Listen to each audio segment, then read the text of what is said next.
Hi, I'm Michael, and welcome to Beyond the Screenplay, the podcast where each week we do a conversational deep dive analysis into a film.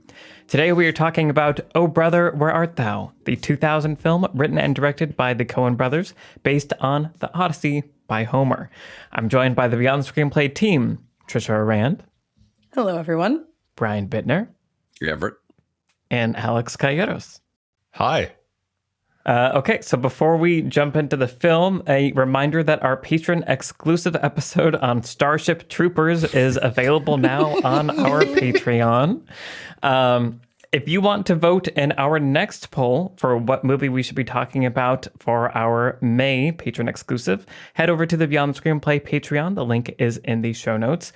And when you join, you'll be helping us get to our new goal for 1,250 patrons.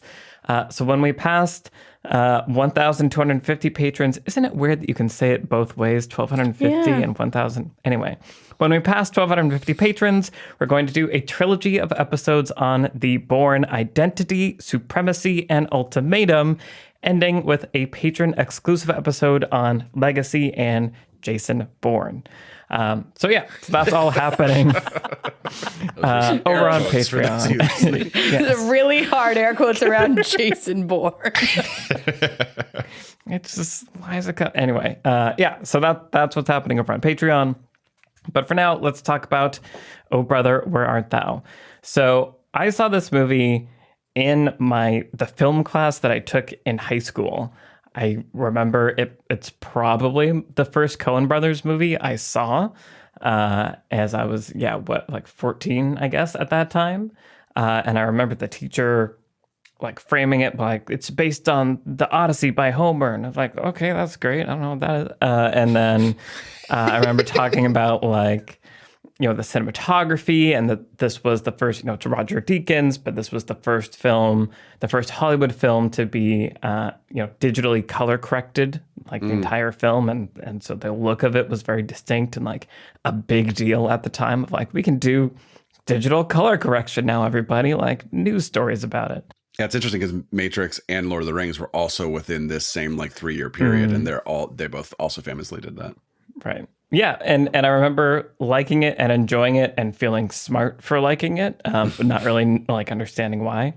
And then after, Alex, you mentioned this as what you're watching at some point in the last year or two, or however long we've been doing this podcast, and it made me be I should go back and watch it again. And so I did watch it again a couple months ago and then rewatched it today. And I feel like every time I've watched it, I've enjoyed it more and found myself sinking into the world and the symbolism in a really enjoyable and gratifying way. So I feel like I've always liked this film, and upon revisiting it, I've liked it even more and more. I'm curious to maybe starting with you, Alex, tell me about your relationship with this film. Yeah, I can't even remember the first time I saw it. I know when it came out, I was aware of it, and I was it was curious. It was what is this movie that's kind of a musical or something with George Clooney, in the South? And I think my parents saw it and liked it, and my dad liked the soundtrack or whatever. So I was kind of aware of all these things around it before I actually watched the movie and didn't really know what to make of it. And I saw it at some point, maybe in college, and it was just, I appreciate the Coen Brothers, and I like a lot of their films, and I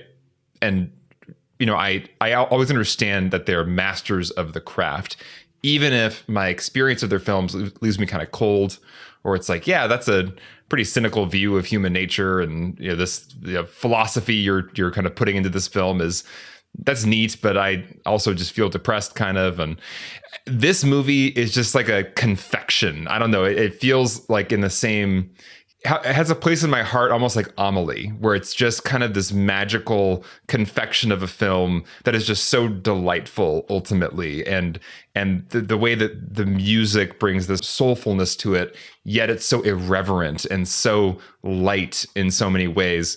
I don't know. It's just one of those movies that feels full of love. And I really just appreciate the Coen Brothers version of that. Just getting to see a film from them that, even though it goes to some dark places, ultimately just feels very like loving and light and delightful. And so yeah, it's just every time I watch it, it's just a wonderful, lovely ride. And I always forget how funny it is and just how tight it is in a lot of ways too. It just feels like every scene is pitch perfect. Everything kind of ties together in the end. All the setups have really like fun payoffs. It just feels like a very tight film, for a film that could have been more just disparate. You know, if you're doing like an Odyssey, kind of a Homer Odyssey, that could feel more just truly meandering, truly random. And yet something about this film feels very cohesive and it very much holds together. So yeah, it's one of my favorite films of theirs. As we did in an earlier patron episode, we kind of each chose a film we wanted to talk about, and mine was Inside Llewyn Davis. And I think there's a reason why both these films are my favorite Coen Brothers films. And part of it is, I think, the musical aspect. Just when you have, especially like folk music woven into, like a time and place, like in both those films, it just brings kind of a heart and a soulfulness that maybe is missing for me in some of their, I don't know, more kind of nihilistic or kind of colder films. And so just the fact that they both bring this warmth and this soul with the music, just, yeah, it's my kind of Coen Brothers vibes. So yeah, love this film. Yeah, I definitely appreciate the tightness that you're talking about, because as you're saying, I think there's a version of this film that could be very indulgent, and I feel like this movie is not indulgent, and is like so much like better for it, and is accessible and generous in all those ways that you're talking about. Okay, so Trisha and Brian, you guys are the Coen fans. Yep. Trisha, maybe let's start with you. The Coens have made one of your favorite movies ever. Where does this stand for you in your Coen ranking? Coenography. Yeah. I mean, this has got to be up there for me. I think it's one of their best. I think it's one of their best. I also think in some ways it's an outlier for them. And, you know, I think we talked about this a little bit with Inside Llewyn Davis and, you know, how some of their films are more accessible than others. I think this one's incredibly accessible for some of the reasons you were just highlighting there, Alex. And, you know, this is really, really funny. It's really, really quick. The comedy is physical, most of it. Like, there's plenty of, you know, sort of vocal, like dialogue, like kind of wittiness to it, but none of it would mean anything if it weren't accompanied by like the physical performances of the three central characters, which are so funny.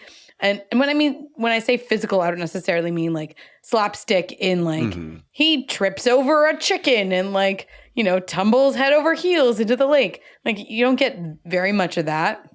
But the facial expressions are so exaggerated, like so much of the time, that it almost feels, like it's a silent film or like a reference to like early cinema that was much more vaudevillian. And so I think there's a lot of that's just like, you could be very young and not understand any of the sort of classical references that are happening here, and still find it to be very funny. So I think there's that. Also, you know, you're describing it, Alex, as being like kind of fluffy and light. And I agree. Like in many of the other Coen Brothers movies, the stakes feel like so heavy, right? Where it's like existential crisis. And like, even when they're very funny, like movies like Fargo is very funny in places. But like the stakes are everybody will die because of your foolishness, right? And we talked about this when we talked about The Big Lebowski. Even in another broad comedy like Lebowski, someone still ends up dead. And there's like an undercurrent sort of menace, or like a little bit of a darker tone to that movie. And, you know, this movie is PG-13, so it's watchable by younger people. No one ends up dead in this movie, not on screen anyway. It's not a great time for cows. Right. I do find that hard to watch. We can come back to that. Yeah. But it does have like a a much lighter tone to it than a lot of other Coen Brothers movies do. And it is like truly funny in ways that you don't need to be, sort of high-minded about or like pseudo-intellectual, right? And in fact, that's the main conceit of the movie, right? Is that like somebody thinks that they're high-minded and intellectual, pseudo-intellectual, and that's the foolishness at the heart of it. And so I think, it's hearkening back to that time period, and we can talk about Sullivan's Travels and this kind of movie that is broadly accessible. And so I think it's such a loving homage to like what film is capable of and can do in terms of like making people laugh in the midst of like, a Great Depression or whatever it is. I adore it. It's like, I don't know, I can't remember if I saw it in theaters, but the soundtrack is like the soundtrack of high school for me. Like, I just remember driving my brother and my cousins to school in my mom's minivan, and like all of us like listening to this soundtrack and singing it aloud in the car for the last couple of years of high school. So I can't wait to talk about it more with you. I mean, the soundtrack was popular. I didn't listen to the whole like soundtrack, and I don't know that I even like sought out downloading. Maybe I downloaded the MP3 of like, The Man of Constant Sorrow. But it was weird watching it recently and then starting to sing the song, and I started singing and like knew all the lyrics, and I was like, that's weird. Apparently I like heard this song a lot. So that's always fun to discover the things that your brain has dedicated neurons to, even after all these years. Brian, what about you? I was thinking this might be my first new Coen Brothers movie, by which I mean the first movie that came out when I started to know who they were. I was trying to place that. And I know when Lebowski came out, I hadn't even heard of that movie until someone showed it to me on on tape. But by Intolerable Cruelty, which was 5 years later, I had seen everything and was like, we're going to the theater. There's a new Coen Brothers movie out. So like my watch of all of their stuff was somewhere in the 2001 range. I love this movie right away, and I've seen it many times. It's like, I would say it's probably top 3 Coen Brothers movie for me. I think I would say No Country for Old Men, Big Lebowski, Oh Brother Where Art Thou, Fargo, and Blood Simple are my like sort of unfailable 5, and then everything else, it varies, but those, and what a run for these guys from Fargo into Lebowski into this movie. Like, just talk about a that should be our Spotify question, is like, what's your favorite 3-movie run by a director where the movies aren't actually connected? And I think it does everything I want a movie to do, which is like entertain me on just a visceral, like, I want to be entertained because I'm watching a movie level, right? And then give me some simple themes and stuff to kind of wrap my head around the first time or the second time I'm watching it. So I feel like, okay, the movie was saying something. I'm not sure entirely what it was, but like that was pretty clear. And then give me some not so simple themes, some sort of symbols and ideas and mysteries where you can kind of unpack it and be like, oh, that's a reference to this thing. And that, your movie those things shouldn't take center stage, but I like when they're peppered, which Coen Brothers do a lot. Like, those things are peppered throughout so that you can come back and investigate the movies and talk about them and think about them later. But at the same time, a lot of movies that do that aren't as fun as this movie is. And I think that like that's where the Coen Brothers often are able to sort of do a magic trick and pull that off. Yeah, and it's such like it's a great like star vehicle for Clooney also, in a way that a lot of their movies maybe aren't in that same way of like, oh, you want to go see the new George Clooney movie, it's gonna be fun, like everyone, let's go. And so as you're saying, it's operating on this really accessible level, but has all these deeper meanings there that I feel like you can see from the accessible level. Like that's my memory of like watching it the first time, is like, I'm enjoying this, and I can see that there's like other stuff over there, and it's there for me if I want it, but I don't need to like go find it if I don't want to.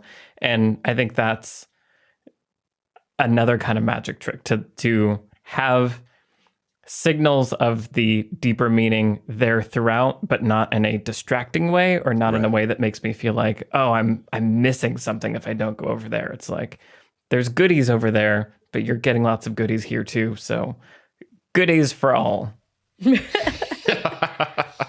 Well, and what you just mentioned there about George Clooney, I think is really critical to all of this, and which is that like this is like Ocean's 11 era Clooney. Like he's basically making this movie and Ocean's 11 at the same time. A movie about trying to get some guys to get together to go after a treasure, but he's really just trying to get his ex-wife back. Yeah, correct.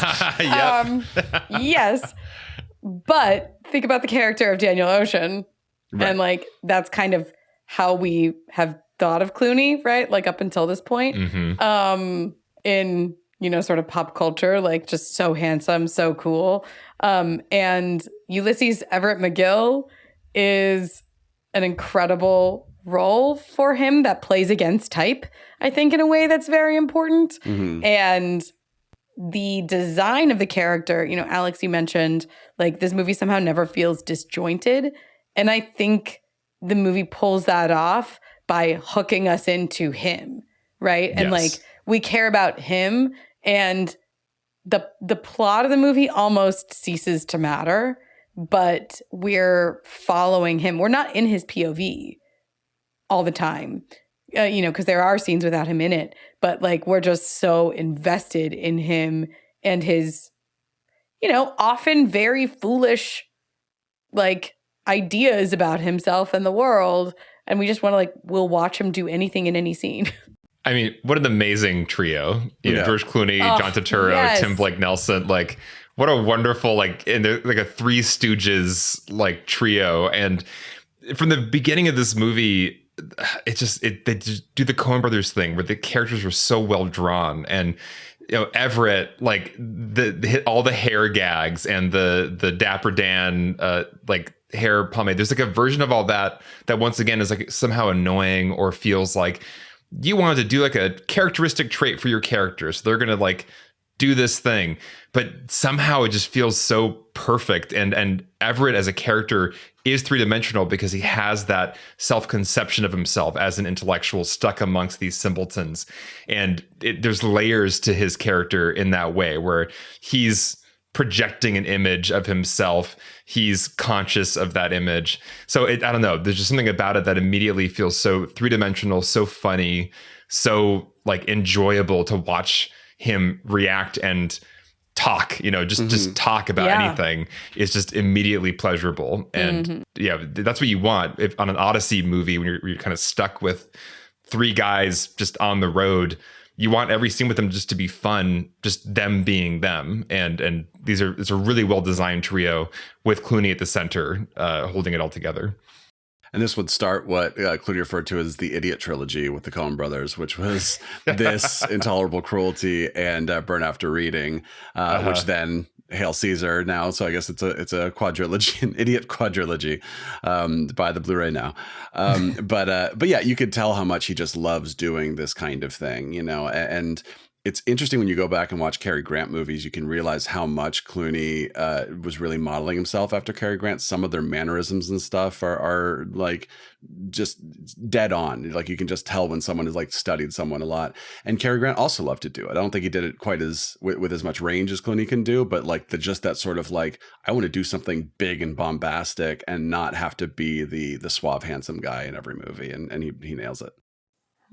It is a hard gig being the suave, handsome guy in every movie. So. Yeah. Poor Clooney. Yeah, I was watching the behind the scenes, and the Coen Brothers were saying, you have this image of Clooney as James Bond almost, but he's actually kind of a goofball. Mm-hmm. And they were saying just his personality behind the scenes, he loves just being goofy. So it's almost like he gets to be more of his full self in roles like this, whereas Ocean's 11 is the suave, cool, collected Clooney. Well, and, we've talked before about what is the heart or the essence of a comedic character. And Ulysses Everett McGill here is by design comedic because he doesn't know what world he's in, right? He lacks self-awareness to understand himself in the context of his world. And so, it's never better personified than the first scene that we see him in, which is they're hopping that boxcar And he has this natural leader vibe to him, right? He's the first person that gets onto the boxcar. He's the fastest. He seems like he's the strongest.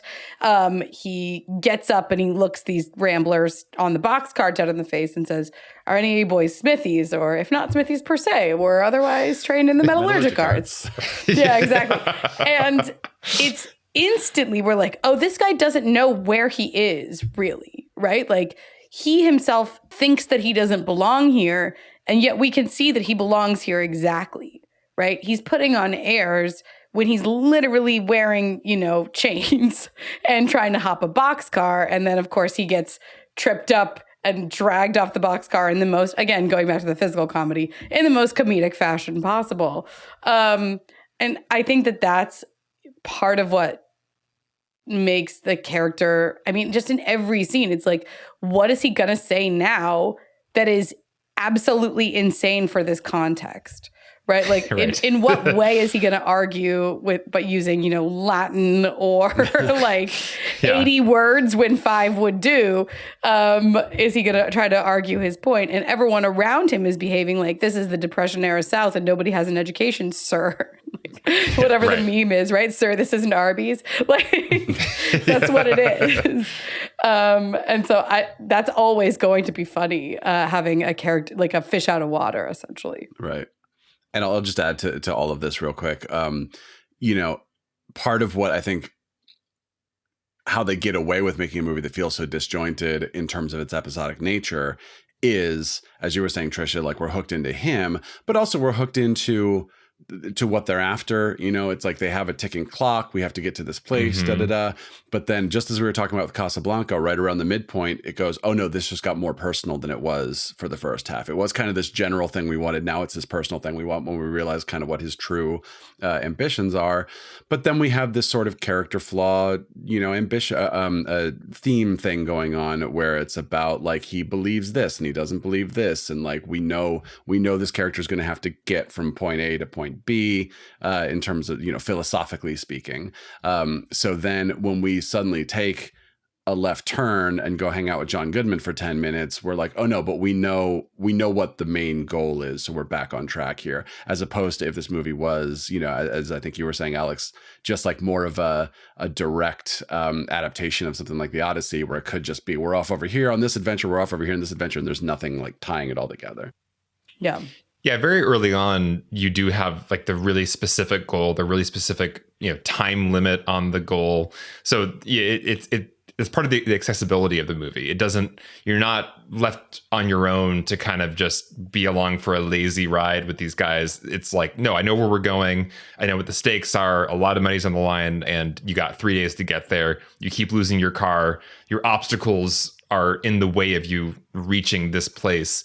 So every setback, has a meaning as opposed to just like another goofy adventure. You shouldn't have to go on a whole odyssey in order to send a big file to someone. It should be simple and fast, which is why I recommend checking out Massive. Massive is a file sharing service that lets media professionals quickly transfer terabytes of data to anyone in the world over the cloud. Massive provides complete visibility into the status of your client deliveries on a per-recipient basis. Emails are sent when downloads are initiated, and it allows you to keep tabs on who has downloaded what. And Massive seamlessly integrates with a number of apps, including Google Drive, Dropbox, AWS, Slack, and more, allowing you to conveniently send files, save large projects securely, and get notified about adjustments made by your team. Plus, with Massive, there are no limits to the amount of data you can send, and you don't need a subscription to sign up. Just pay as you go at 25 cents per gigabyte. To learn more and to sign up for Massive, head to massive.io/beyond-the-screenplay. When you sign up at that link, you'll get 100 gigabytes free towards your transfer. That's massive.io/beyond-the-screenplay for 100 gigabytes free. The link is in the show notes. Thanks to Massive for sponsoring Beyond the Screenplay. Now, back to the episode. Yeah, and they do that thing, as we've talked about, that they do so well, of like really efficient characterization and getting to know a character, like what a character is all about very quickly. this time I was paying attention to George Nelson, the bank robber, who's like, shows up and has a scene, and then like he just has a whole arc in this film and is on screen, I don't know, 5-6 minutes maybe, where it's like you meet him, he's just robbed a car, or robbed a bank, the way they like reveal that, he has all this money, he seems to not care about it. They go on a bank robbery with him. Someone like whispers his nickname. He has this crazy, like huge, like reaction to it. He gets angry, but he mostly gets like sad and wounded and like defeated in a way that's really interesting. And then you see them at the campfire post it, and he doesn't care about the money, and he's like just deeply saddened by it.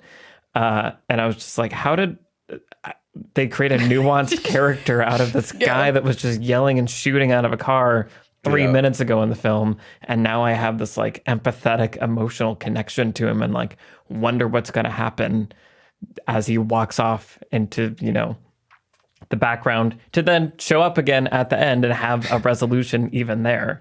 Right. It's just like such great, emotion, a way to keep you invested emotionally in the things that are happening, and also add like delightful texture to the world at the same time. I just want to just mention that the woman who's like, that's Babyface. Like she like is a perfect example of like, where do the Coens find these actors for these bit parts? They're always just so utterly perfect. Like the guy who is in like a convenience store and is out of the Dapper Dan. Like just the line delivery like couldn't be better in those moments. And I just continue to be impressed with their casting director just finding the most pitch perfect faces and voices for every little, character moment. Yeah. And it's, actually, I think off mic, Brian, you said that this movie reminded you of Inside Llewyn Davis, and what was the other movie? Raising Arizona. Yeah. But I actually think it also has a lot in common with Lebowski in the way that characters kind of enter and leave the film, right? Like, but then usually come back again later when it's like the best. And the sort of trio of the three guys, right? It kind of has like the dude and Walter and Donnie vibe to them. And the way that people like George Nelson show up, we instantly understand who they are, and then they leave. And then, when we see George Nelson later at the end of this movie, he's like, they're going to fry me in the electric chair. George Nelson. And you're just like, and of course, Tim Blake Nelson is like, nice, back on top. Like, it's wonderful that they're, tertiary characters feel like they're there to support the main character's journey and support the theme, but there aren't necessarily rules about like, and now we got to keep them in here and complicate things unnecessarily by trying to keep them in here. I really like how, they're camping in there with Tommy, and he's just playing the guitar, and it's after they've done Man of Constant Sorrow for the first time. And like Tommy leaves off screen, right? And we like kind of assume that Tommy will be there from here on in. And, the devil with the dog shows up, and they're like, they're, gonna burn the barn, but they're not in the barn. They're over there in the woods or whatever. And somebody goes, George Clooney goes, "Where's Tommy?" And they're like, already lit out. Like he ran the first, second he saw that dog. And the movie doesn't need to show us that Tommy just left. It's like kind of trained us to expect that people are going to come and go. From the minute we see like the blind railroad worker who is just there for literally 1 to 2 minutes of the movie. We never see how they got off of that thing or where, like, and then, the various characters like Wash, cousin Wash, and he just kind of leaves, and then Wash's boy just kind of leaves, and then everybody's like, moving in and out of the story. Even Pete kind of just leaves for a while. Pete, after he turns into a toad. They loved him up and turned him into a horny toad. and thought you was a toad. Do not seek the treasure. Like, okay, I just gotta It's just all those scenes are just so the good. comedy. It's like this is my like comedic sensibility. Whatever this movie is, just tickles me exactly. Because like the timing when you cut to Delmar and Everett in the car while he's holding the toad, and we don't know how long they've been driving or how long they've been sitting there, and we just come in and he's just like, "Courses, Pete, look at him." Yeah. Right. The timing on that is perfect because he like normally he starts that line like a second earlier than he should, and it just makes it so much funnier. Yeah. It's just amazing. Yeah, okay. I think Clooney first says, we got to consider that maybe that's not Pete, right, and then the way immediately he cuts him off. Yeah. Like they've been arguing about it for a while, and that's kind of what makes it funny. Yeah, but the cut right before that is like, Delmar has freaked out and chased the toad and like splashed into the river, and it's like splash, splash, splash, cut, and then they're driving in the car. Right. Yeah. But yeah, and there's a lot of really sharp editing, and going back to like the tightness that you brought up, Alex. When they the kid, the RUNFT kid, like rescues them. It's exactly what you were talking about, Trisha, where you kind of think like, okay, well now they're on this adventure with the kid, and there's going to be a bunch of scenes with like, well, when is the kid gonna? And then it's like the next shot, the kid is being left behind, right? They dissolve from one to, and the kid's like, you guys are lame for leaving me. And in a single shot that's like maybe 20, 30 seconds, it pans from that kid to them at the car with the engine that's like overheated. George Clooney's like, what's the problem? And then it like cuts to the convenience store scene that we were just talking about. And so it's like, it's such a quick moment that tells you everything you need to know and just keeps it moving and doesn't indulge in moments that don't need more time than they are given. And that's, but also they know what scenes do need that time. And when it is like fun to linger and spend a bunch of time and watch them record the whole, the Soggy Bottoms Boy song, like all that stuff, just that balancing of the pacing is really impressive. Yeah.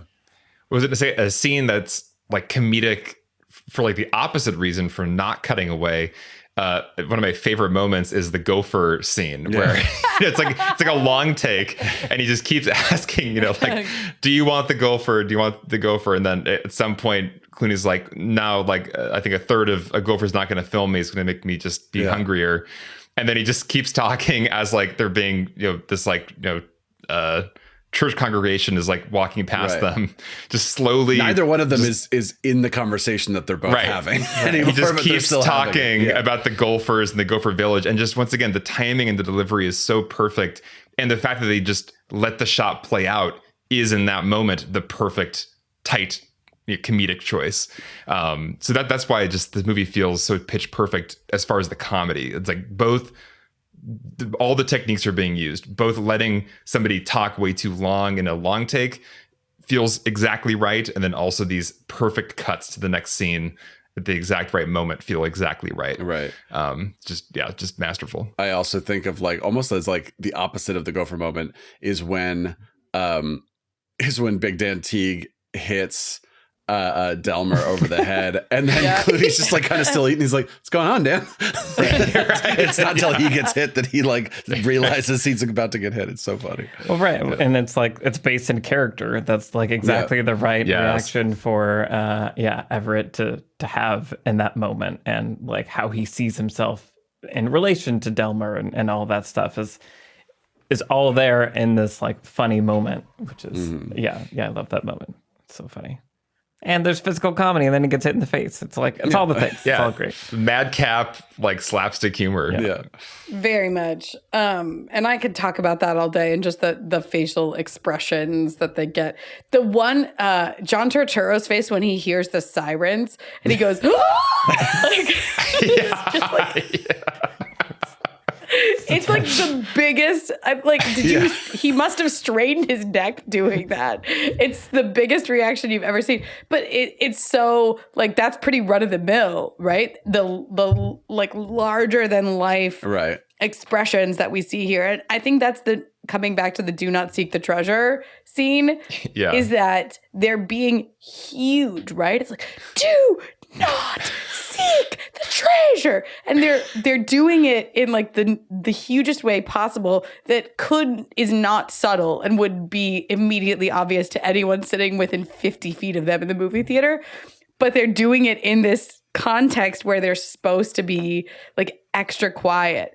And the fact that before that with, We Thought You Was a Toad is like, Tim Blake Nelson gets onto his knees. He like clambers up onto the seat, leans over the back of it. And again, in a huge way, it's like, we thought he was a toad. Like it's so big.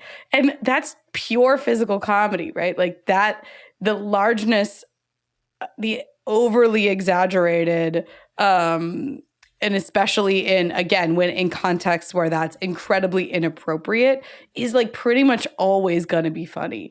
And then, of course, there's the underlying comedy of the situation, which is the belief, like the fact that these characters are so dumb, so as to have believed in like the magic, right? And I like want to get back to the magical elements in this too, and the fact that characters like continue to insist that there's probably magic in this world when it's the Depression era South and like nothing has ever looked less magical. But yeah. And really quick, and in that scene in the theater, the other thing that I feel like is pitch perfect and really hard to create is how the world reacts to them behaving completely inappropriately for this context, where it's not like the other audience members don't hear them or notice them. Like you can see like some of the prisoners sitting next to Pete, like look at him being like, this is kind of annoying, but it's not everyone's like, shut up, or like, there aren't these big reactions. And so it almost like underlines how idiotic these characters are and how ineffectual they are at the plans that they're trying to execute, and how the rest of the world kind of doesn't care, doesn't matter. Like everybody else has other stuff going on. Like the other people are just trying to watch They're not important. The movie, and these people aren't important. I think it just adds that extra layer of texture that makes it so much more interesting than the simplest incarnation of that scene could be. Yeah. And there's even like one other extra layer of just, it's hilarious that Delmar thinks that repeating this completely nonsensical phrase will elucidate it for Pete. Also the character's constantly doing that kind of a thing where they're not reading the context, like you said, Trisha. It's just, I'm going to repeat myself as if like you just didn't hear me, even though what I'm saying to you would make zero sense out of context, and I have no conception of context. Yeah, being slow on the uptake, like really slow on the uptake, is one of the hallmarks of this movie, right? Like, you're talking about the reveal with George Nelson where they see the car, the money's flying around. Yeah. He's like, get in. And they're trying to give him directions. And then it's like, some of your folding money's come unstowed. And like, he's like, hey, did any of you guys know your way around a gun? And they're like, what? No. And it just takes them so long to figure out they're with a bank robber. And same thing with like all the rest of, again, being slow on the uptake with John Goodman's character, Big Dan Teague, is exactly the comedy there, which is like, it becomes very obvious what he's there to do, which is beat them up and rob them. And it takes Everett forever to figure that out. This is a tangent that's going to go nowhere and disappoint everyone, but I'm going to do it anyway. Have you guys ever seen the TV show Taxi that used to be on like Nick at Night? Oh, hell yeah. Okay. No. Brian knows. So, it was like Danny a big DeVito, deal. Christopher Lloyd, Tony Danza, Mary Lou Henner. Yeah. Andy Kaufman. Yeah. There's a scene, and Carol Kane, Christopher Lloyd is kind of the not Pete, what's his name? Delmar character, like has that kind of thing where he's like an idiot and slow on the uptake. And there's a scene where he's taking a driver's test, and his buddy is there like, I'm here for emotional support, but Christopher Lloyd's taking the test and has to like keep asking for answers. And the question is like, what does a yellow light mean? And so he like whispers to his friend, what does a yellow, do you remember that? What does a yellow light mean? And then his friend's like, slow down. And then he's like, okay, what does a yellow, right? And then his friend goes, slow down. And then, what? Anyway, I always think of that in that scene because that's exactly what's happening with Delmar. It's gag. like, like I remember that gag so well. it's a classic. See, it went somewhere. Yeah, great. Good. Paid off. Is his name Jim, I think? Sounds right. Yeah. Yeah. They call him like Hippie Jim or something. Right. Reverend Anyway. Jim Iggy. Yeah, cool. Oh, brother, where art thou? Yeah. Well, I think the magical elements of the world are also what make this funny, but compelling, and like they make us curious about, what's real and what's not. And the Coens do this a lot in their movies. Brian, you've pointed it out. And the characters in Coen movies never occupy our reality, right? Mm-hmm. Like at least the central characters never occupy our reality. They kind of occupy their own reality where like maybe it's mythological, maybe it's actually magic, or there's some kind of like the filmmaker gods have like intervened in different places or whatever, or there's dreams and omens and tests and other like a mythological sort of construction to what's happening. But I do think it's interesting the way that the characters interact with it in this movie, because there is a spiritual undertone to it for a lot of the film, both in the music, which I think is really crucial to this, right? Not just that it's a lot of hymns and spirituals and things like that, but that it's also in the text of the dialogue, right? Tommy arrives to say he's sold his soul to the devil, and like they are being pursued by the person Tommy describes as being the devil. And then meanwhile, they're talking about getting their sins washed away and they get baptized. And there's lots of religious imagery and suggestions that like perhaps there is something supernatural, whether that's like explicitly Christian religion, or whether that's simply like something in the nature of the world that is like paying attention to what's happening, right? I love that the sirens never are explained in any way. Mm-hmm. Like, It's probably the most mythological, magical scene. Yeah. Yeah, I mean, I feel like the other references to the Odyssey, like the Colossus, the Cyclops in Big Dan Teague, or like the Blind Prophet, they're at least sort of written into the movie in a way where it's like, oh yeah, it's this kind. But the sirens, like, nope, literally just they're just driving along and suddenly they hear it and they gotta go. But the thing I talked about in Lebowski, so I'll say it quickly, is just what I call the implied magic of Coen Brothers movies, where you have some that don't really have any, like maybe Miller's Crossing and Blood Simple and even Llewyn Davis and stuff, where it's kind of like pretty much everything in the movie feels like it exists in something like our reality, right?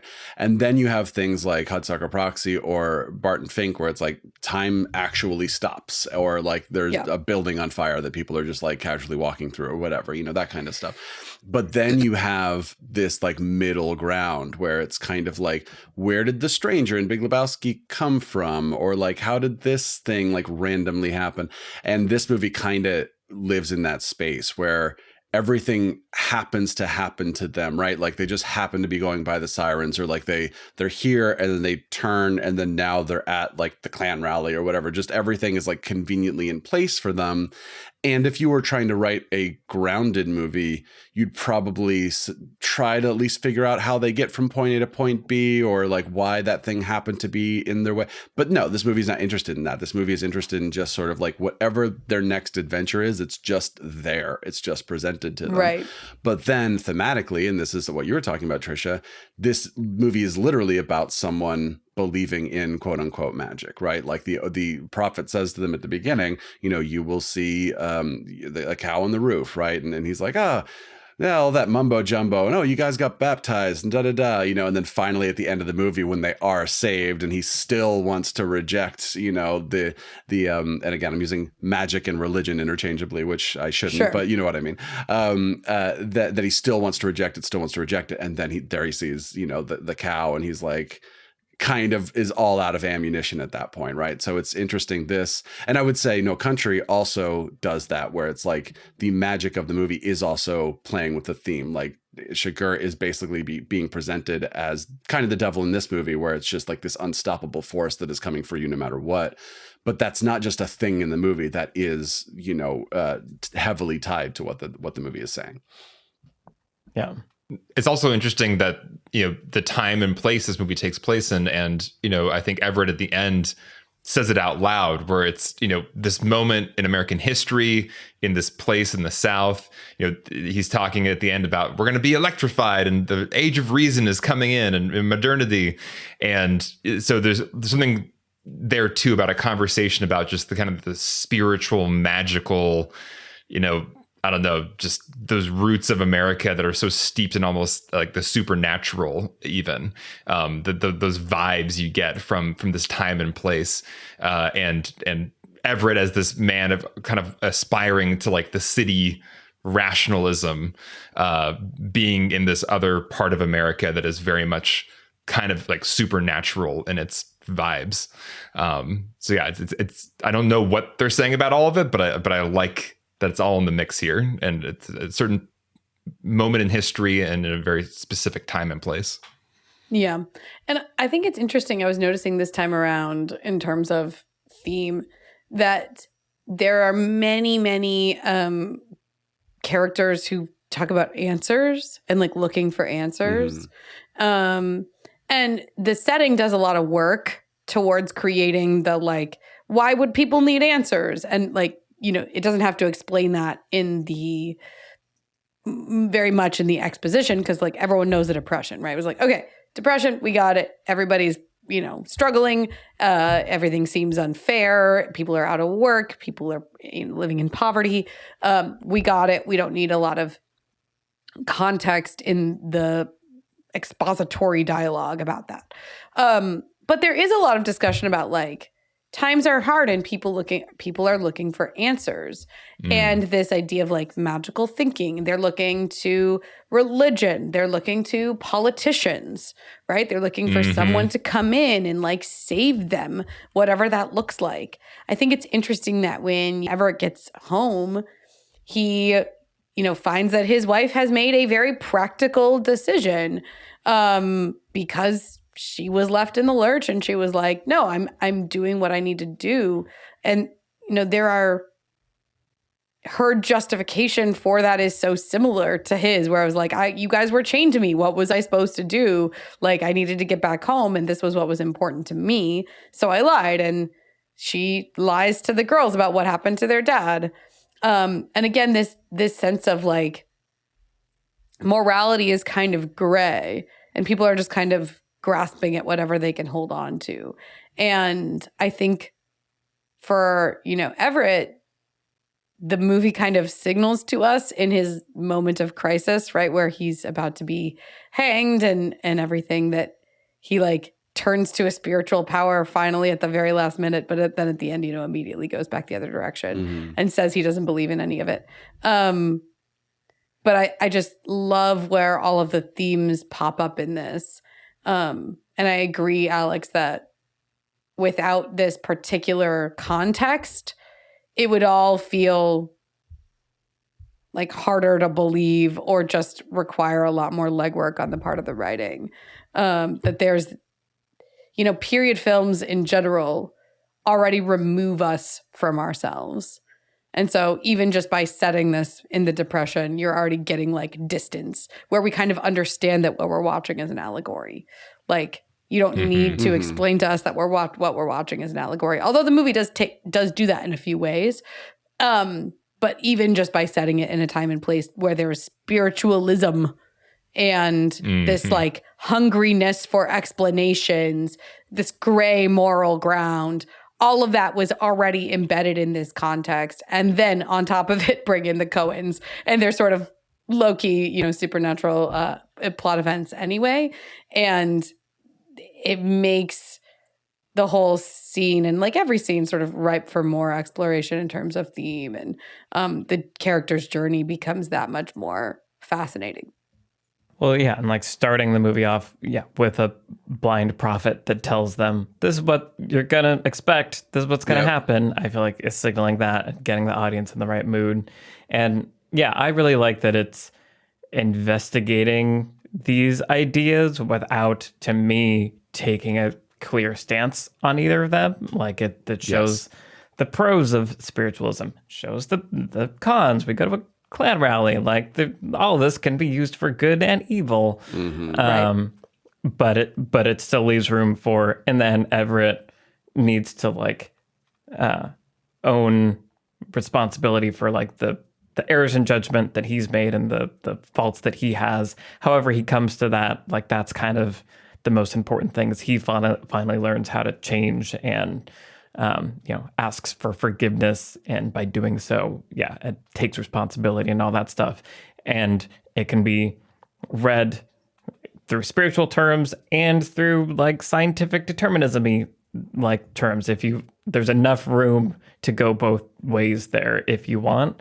And so I like that about it, and that it can hold all of these things and still tell a transformational story for the main character. Mm-hmm. Yeah, I love that he says he's guilty of pride and sharp dealing. Like those are the two sins that he confesses to. And I feel like that's very well put in terms of like he kind of sees himself with clarity in that moment. Yeah. But just going really quickly back to your point earlier, Alex, you pointed out that this is one of the Coen Brothers movies that doesn't make you feel cold and depressed. And I think that's because, as you're saying, Michael, it doesn't come down hard on like a conclusion, right? Thematically. It's not like something like No Country, which has a very clear like nihilism anyway. Conclusion. This is very much open to like, yes, there is maybe magic or, room for the supernatural in this world. And maybe it does us good to humble ourselves in front of things we don't understand. And maybe, just because we don't, maybe it is something intervening and maybe it isn't, but maybe still it's good for us to allow room for that. Right. And like, I like that. It's certainly, the Coens have certainly come out in other places and other. Yes.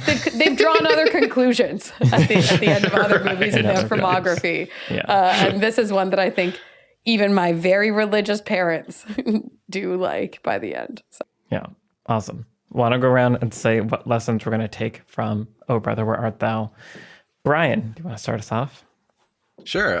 It's a little similar to what you guys were saying earlier about how efficient this movie is, at going from like, we're going from that scene to that scene. We cut to the kid walking away, and we don't need to see him, him getting kicked out or whatever.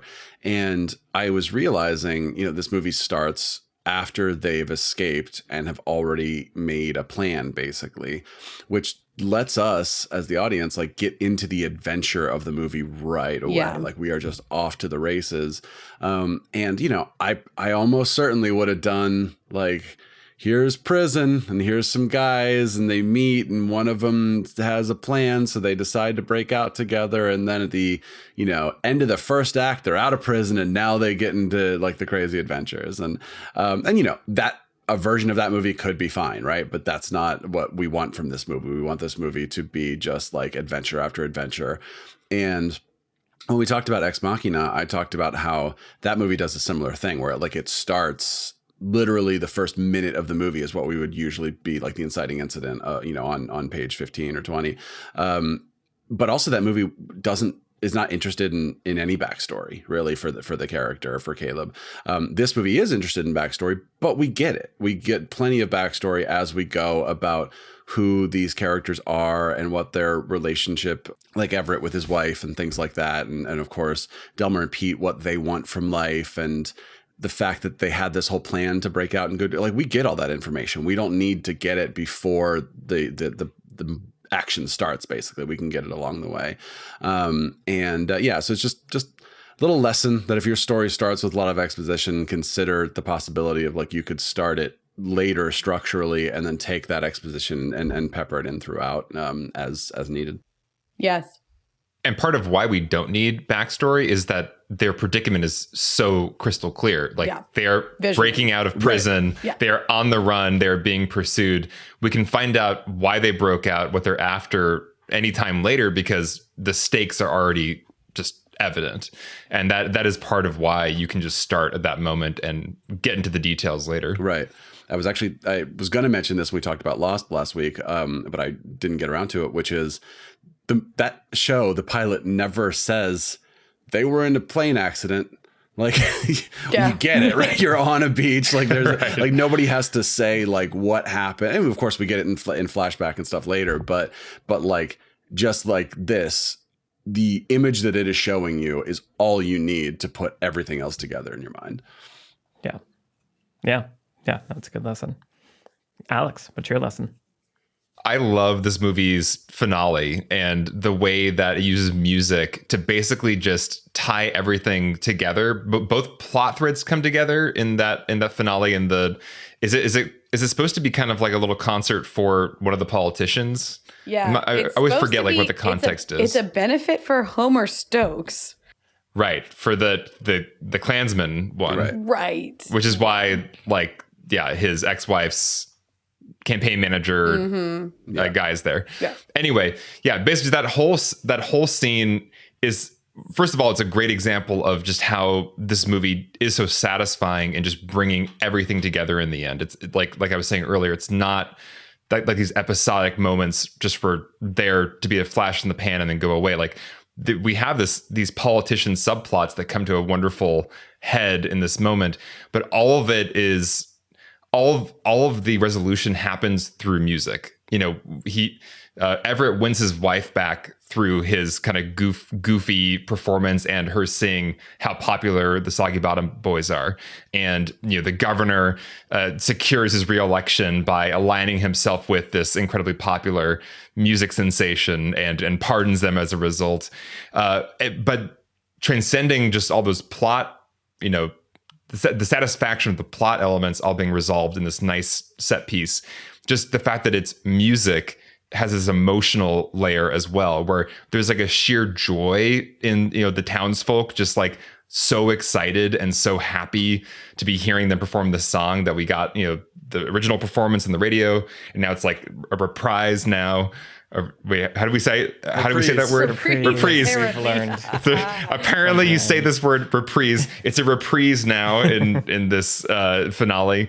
And there's just something that like, that's part of what gives me the like Amelie style, like magical warmth, where it's just, there's something transcendent when there's also just like a joyful musical thing happening at the climax of a movie.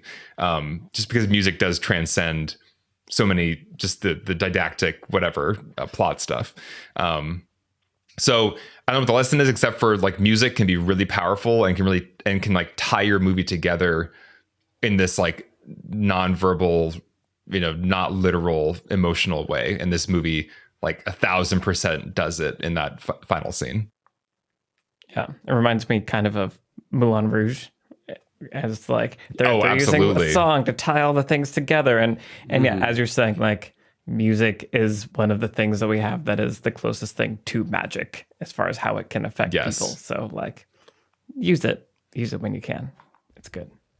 Well, and that whole thing is actually my lesson, which is I was noticing, I listened to the soundtrack constantly in high school, and there's so much music. Like there's music when you don't even realize there's music. And most of it is diegetic. Most of it is on screen from an on-screen source. If it's just Tommy strumming by the campfire, or even like Delmar, Delmar is strumming in the back seat. He's just like picking a banjo or something. Or it's a fiddler, like a guy playing the fiddle while they're leading George Nelson off, down the street because they're gonna like put him in the electric chair. There's so much music in this. And again, even like, going back to scenes of like, even in the Klan rally, everybody's singing. Even in the like campaign, everybody's singing, right? Like he sees his, daughters up on stage and they're doing a little musical number for the like, Homer Stokes for governor. It's just nearly every single scene has music in it. And the blending of musical styles creates the texture of the world, but it also hits us emotionally and like helps the scenes feel like they are both moving along in terms of pace, going back to the tightness, And magic, what you guys were just talking about, where it's like there's not nearly this much music and people just singing and playing music in real life. But in the world of this story, everything is kind of like centered around music, right? People are singing hymns, or they're listening to the radio, or they're, watching like people singing on a stage or singing around a campfire. It's grave diggers. The grave diggers are incredible. It's such an important element of the scenes, the soundtrack that's happening, usually from a diegetic source on screen. And so I think that's it's hard to write into a script, probably, unless you're like definitely also the filmmaker and you like kind of know what the source of your music is going to be. But I appreciate how thoughtfully this was put together. The soundtrack was recorded and put together before they shot the movie. So there was a soundscape in place before the movie was like shot. So it was like very interwoven into the fabric of the movie as it was being put together. And I think in certain scenarios like this one, it's like the best thing that you could do. Yeah, absolutely. It's so interesting to think about the difference between musicals and movies with music in them, right? So it's like, Encanto or whatever, the West Side Story, like musicals, absolutely. Characters are singing their feelings. Everyone knows the same dance somehow. And like that, it just lives in that world. And then there are movies like, I would say like band biopics or whatever, where it's like no one would really ever call them a musical, but there's a ton of music in them because we're following the band and we're seeing performances and stuff. And this movie is kind of in that weird space where I still wouldn't call it a musical, but to the point of everything you're saying, Trisha, it's just like it has so much music in it, and the music is like often doing something, and like every character is involved with it and that kind of thing. So it's like almost as close as you can get to being a musical without technically being a musical. Yeah. Also, has anybody ever had more fun lip syncing than like George Clooney and his oh my God, yeah. co-stars? He did not have fun because he trained for weeks to sing that song, and they were just like, sorry, buddy, but I think we're going to have to go with someone else. So we really wanted to sing the song and couldn't. I want to hear a recording of that. Well, he looks like he's having a blast. Oh, yeah. Yeah. Right. If you're going to have to lip sync, at least have a lot of fun with it. Make it fun. I love how like unsure of himself he is. Both the times he sings "Man of Constant Sorrow," he's just like, I don't know what I'm doing. Yeah, just like, is this okay? Yeah, and to your point, Trisha, I think there's something really interesting about it all being diegetic, and that's achieving the thing that you're talking about, Brian. Of like it's ever present, but it's always in the background. It's not the front of the frame. It's like behind there, but always there doing work. And I think that's something, super interesting about this movie. What's your lesson, Michael? It's a very short one. It's about the very first scene where we see them getting on the train and like the little aftermath afterward that we talked about a little bit. But this connects to a lesson I think that Alex, you brought up a couple episodes ago, just like how you introduce characters sets a tone and conveys their characters and their dynamic super efficiently while also being extremely entertaining for reasons we've already talked about. But yeah, just the beats of they're all chained together, they're escaping prison, jump on a train, and all of their behaviors, Everett, he's on the train. He doesn't help the other two get on the train. He starts talking to the people and going into his speech, which we've already talked about. And so that just shows us so much about him. And then, the other two fall and bring him down with them. And then the debate that happens afterward about, who elected you to be leader? And like, all right, let's all vote. Like, I vote for yours truly. I vote for yours truly. Delmer. And he's like, I'm with you, fellas.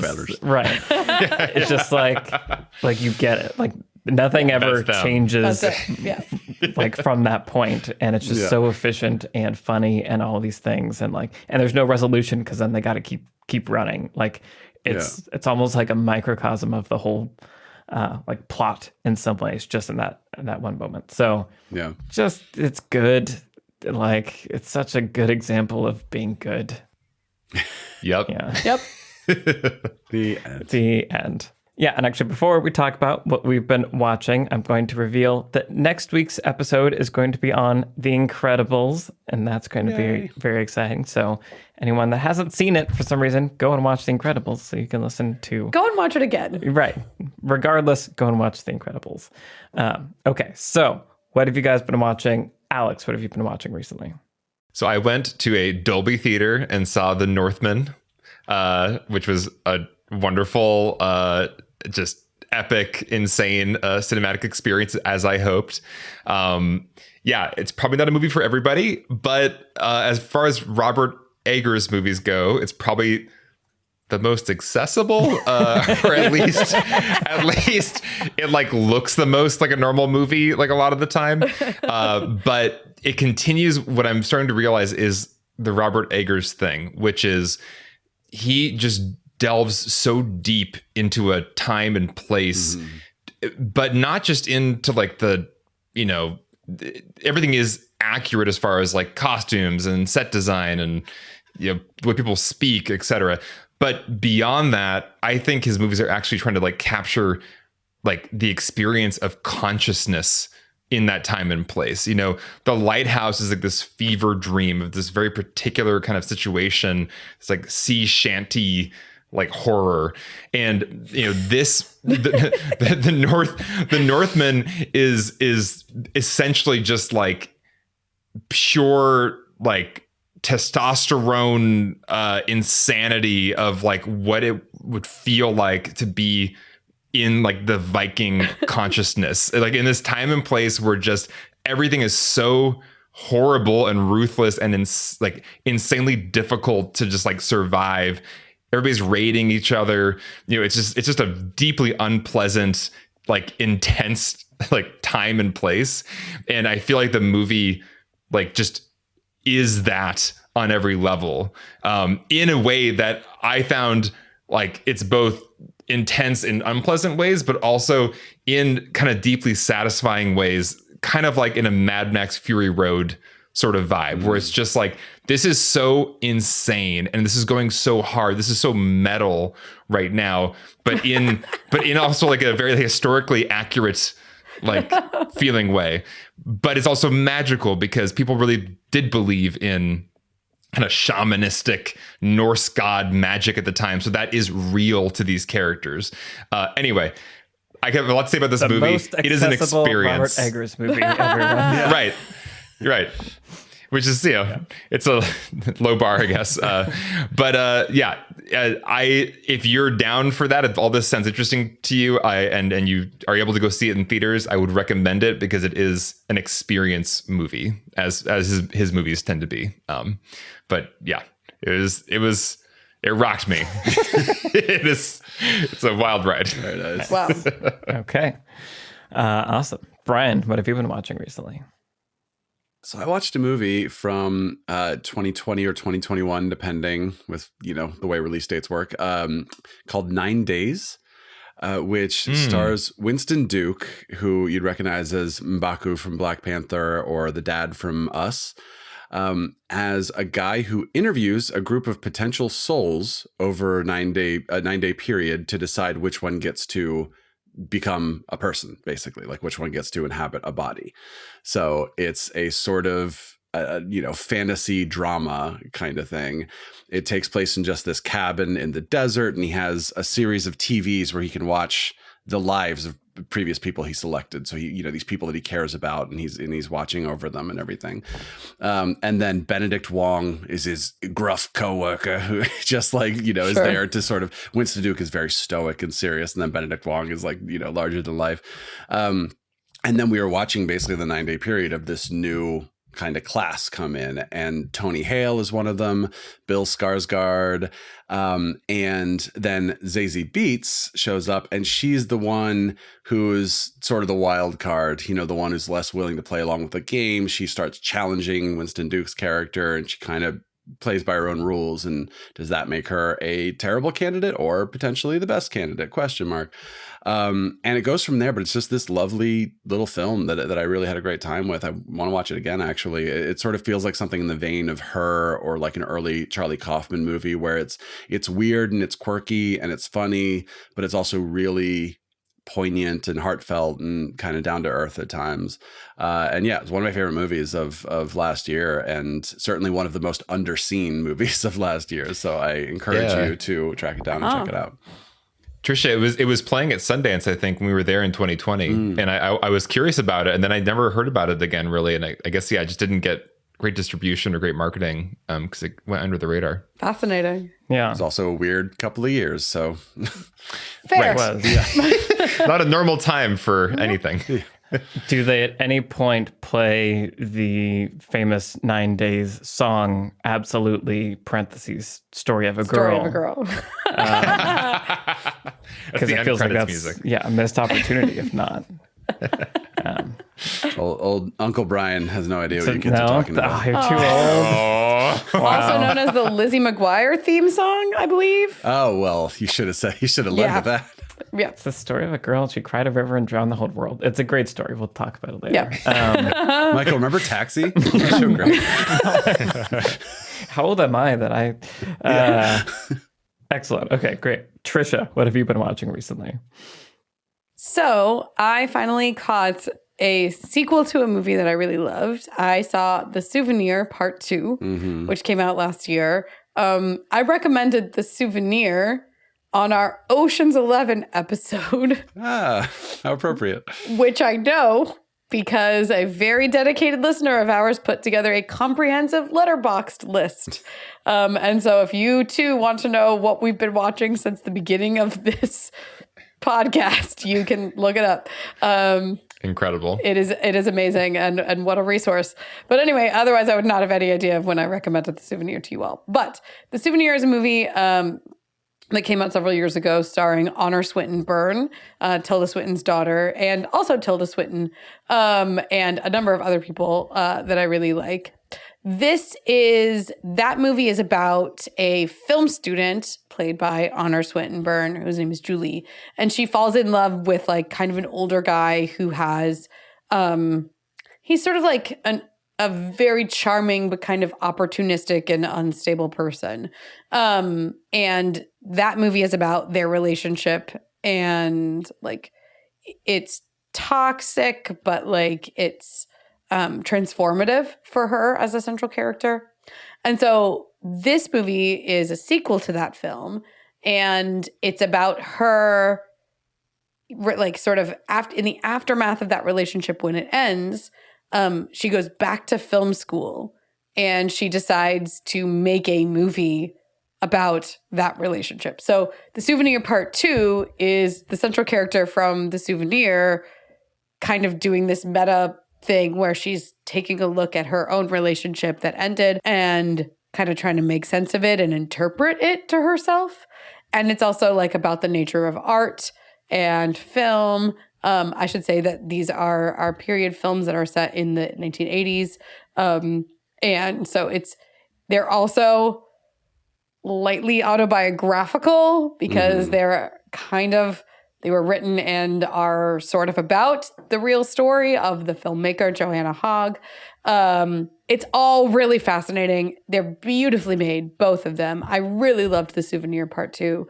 And it's cool to see, I don't know, it's cool to see this. When I hear the word sequel now, I get tired. And it's cool to see a sequel that is so alive and is such a different movie. Like it's a really different movie than The Souvenir because The Souvenir is this portrait of this relationship. And then The Souvenir Part 2 is a portrait of a relationship through the eyes of the central character who's like looking at herself. It's fascinating. They're both so beautiful. Brian, you seem like you've seen them. I have. And the interesting thing about the sequel is it's sort of about, trying to make art about something in your life and sort of the complications with that. And like, does it actually heal you, and like, are you remembering what happened correctly? And it's fascinating because like you can go watch the first movie and like actually see the scenes that she is like trying to reinterpret and try to like, was it day or night, or like, did this, who said what kind of thing, you know? So that's kind of what makes it, I was like, how are they doing a sequel to that movie? And then when I saw it, I was like, oh yeah, that makes so much sense. It's like part 2 is kind of a movie about the creative process and sort of the highs and lows of that. Yeah. And Richard Ayoade's in it. Richard Ayoade is incredible, who I love. It's also very painful to watch both of them, but in different ways. The second one is painful to watch if you've ever been on a student film.